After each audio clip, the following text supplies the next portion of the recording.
بسم الله الرحمن الرحيم الحمد لله رب العالمين والصلاة والسلام على رسول الله وعلى آله وصحبه وسلم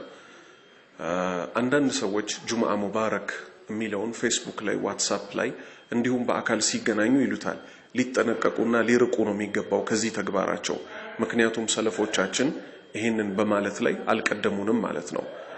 ነብያችን ሰለላሁ ዐለይሂ ወሰለም እና ሷሃባዎች ለኛ አላሳዩንም ስለዚህኛ ከዚህ ተግባር ልንርቅ ይገባናል ረሱል ሰለላሁ ዐለይሂ ወሰለም ስለ ጁምዓ ፈድል ብዙ የተናገሩት አለ ጁምዓ አደም የተخለቀበት ቀን ነው ከጀነት የተባረረበት ነው ቂያማ የሚቆምበት ነው የመሳሰሉትን ብለው ብዙ ስለ ጁምዓ ጥቅም ተናግረው ይሄንን ዱዓ ግን አላስተላለፉልንም እኛ ደግሞ እሳቸው በሰጡን ብቻ ነው መብቃቃት ያለብን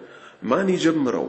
ማን አይጀምረው ማናቀው ነገር ውስጥ መግባት የለብንም ምክንያቱም ረሱል ሰለላሁ ዐለይሂ ወሰለም ምን ብለዋል ኩሉ ቢድዓቲን ደላላ እያንዳንዱ ፈጠራ ጥመት ነው አሉ ከሳቸው ሱና ስለሚያዘናጋ ማለት ነው አፈር ደግሞ አለ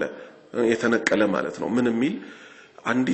አንዲትን ቢድዓ አንድ ሰው አያመጣም ከሱና አምሳያዋ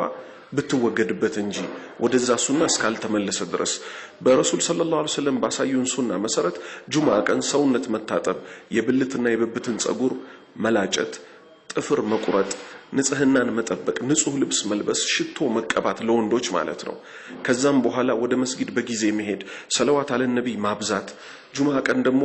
ዱዓ ይስተጃብ የሚሆንባት ሰዓት አለች አሉ እነዚህ ሁሉ ኸይር ነገሮች ተቀምጠው ወደማናቀው ሸር ለምን እንሄዳለን ያ ምርጥ ትውልድ ሷሃባ ደግሞ